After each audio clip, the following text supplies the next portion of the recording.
Hey everyone, welcome back to Bonds with Bunt. This week we have a lot of moving pieces. Oil prices jumped. The 10-year Treasury moved back above 4%.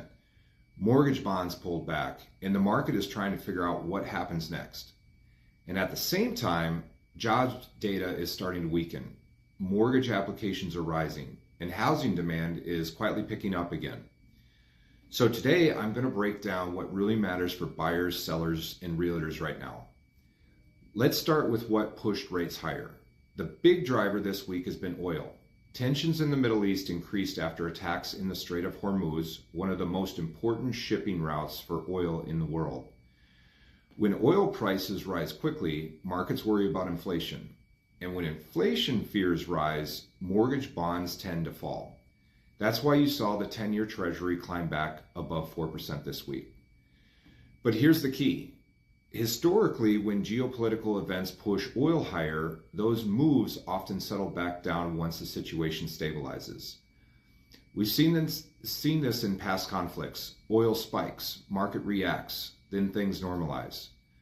So while this created volatility for rates this week, it might not be a long-term driver. Now let's talk about the labor market. The headlines still say the job market is strong, but when you look underneath, the story is very different. ADP data showed only about 63,000 jobs added. Most of those came from healthcare and education, which tends to be a little less sensitive to the economy. Other sectors were flat or declining. At the same time, job cuts increased, hiring plans are weak, continuing jobless claims are rising, and revisions to prior jobs reports keep moving lower. All of that points to a labor market that is slowly cooling. And that's something the bond market watches very closely because weaker labor data usually leads to lower inflation pressure over time. Now let's talk about housing, because even with the volatility this week, mortgage rates are still significantly lower than they were last year. MBA data shows rates around 6.09%, the lowest level in roughly 3 years, and buyers are responding. Purchase applications rose 6% last week. They're now up about 10% year over year. Refinances jumped 14%, and they're up more than 100% compared to last year. That tells us something important. Housing demand is extremely sensitive to rates. Rates don't need to crash, they just need to move slightly lower, and activity picks up quickly. Now let's talk about home prices.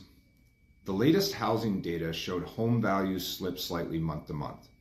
But year over year, they're still rising, and forecasts expect home prices to increase around 4% over the next year.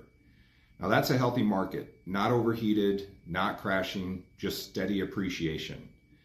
And as we move into the spring buying season, lower rates and improving demand could push activity even higher.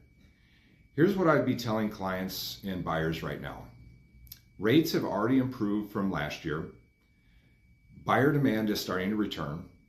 Inventory is still limited in many markets, and housing tends to move quickly once confidence returns.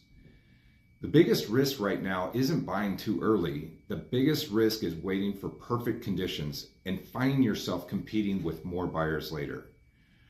Remember, if rates fall after you buy, you can refinance. But if home prices rise while you wait, you can't go back and buy at today's price.